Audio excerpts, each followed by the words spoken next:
I am accusing Marcos of bringing us back to the old politics. Gayon no, suspend, tapos tanggal ng tao, no, lang. Tatay ko, halos ganun ang ginawa nila. But ang tatay ko stuck it out with the nationalista because he was supporting Marcos. Sinunggal niya yung makapagdal doon ayaw niya magnasyonalista. Lahat dito sa Davao, nagliberal na. Pagtatay ko nagpaiwan. Sabi ng tatay ko, Marcos ako, come high or hell water. Nag-Marcos siya. At dapat isunuspend siya. But alam mo, tatay ko, sige, I will go to court. So, medyo ano sila. Matagal na abogado ang tatay ko dito Ganon. Yung ginagamit yung administrasyon para yung partido niya gusto suyupin lahat. At yung hindi mo gustong magkalaban, yung ayaw kalaban natin, hanapan ng mali. Hanapan ng kung anong papilis dyan, ilang babae, pati yung babae mo, pakialaman. Okay, 4 o 5. Medyo sobra na rin yun. Dalawa lang ako. Ay, Tatay Diggs. Ganun pinambalik siya sa...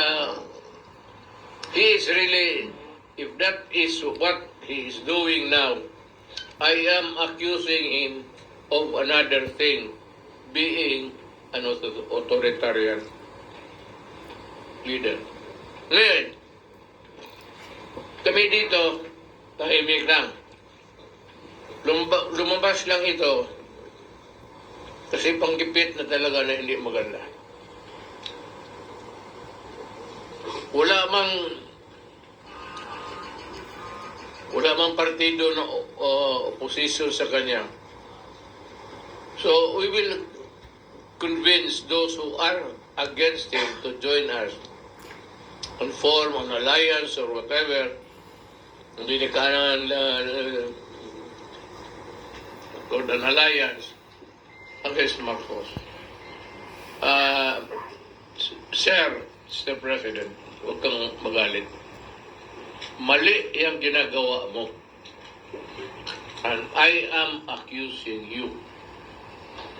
Mr. President, remember that one day you will step down. Do not ever dream of extending your term. Luin mo naman itong bagong constitution. Salsalin mo. Isang sentence lang yan dyan. Wala economic provision. Wala ka dyan sa mga putang ina. Okay man wala yan. Noon pa yan, economic provision is the usual excuse. Excuse lang yan. Isang Tama. sentence lang dyan sa constitution natin. Yung that the president is good for one term. Tungkol lang yan. That the president is eligible to run again and again and again hanggang matanggal siya sa trabaho. Could be in military coup d'etat or whatever. Don't count on the sabi mo loyal ang military sa'yo. Mali ka niyan. And you are being an authoritarian leader now.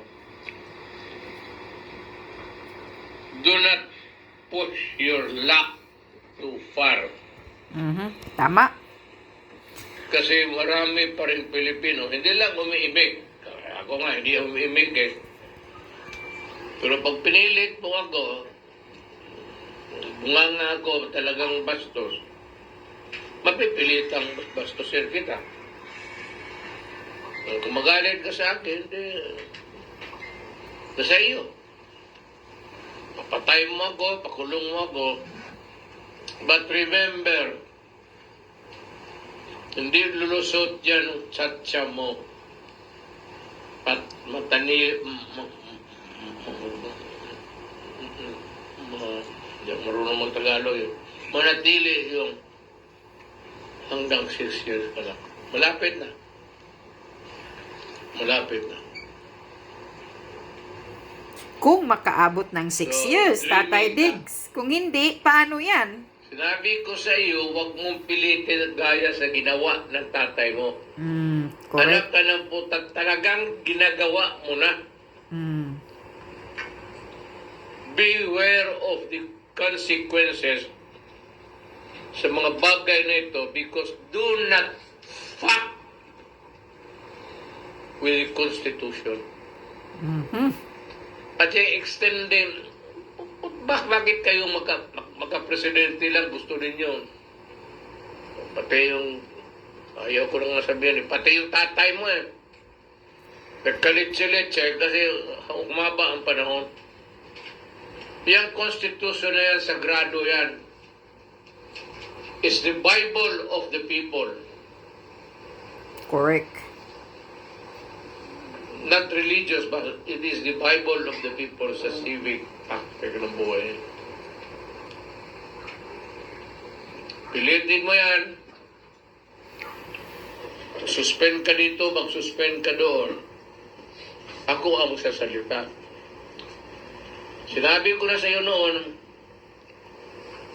Mr. President, ayaw ko makipag-away. Naging presidente ako I have the resources, lahat.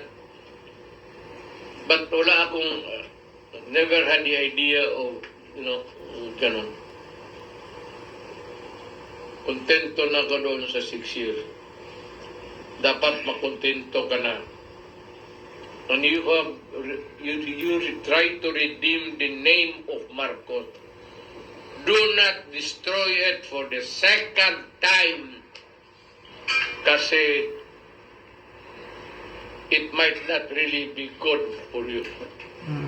Correct. Huwag ka maniwala dyan sa mga bulador na gusto kang Tama ka na, Mr. President.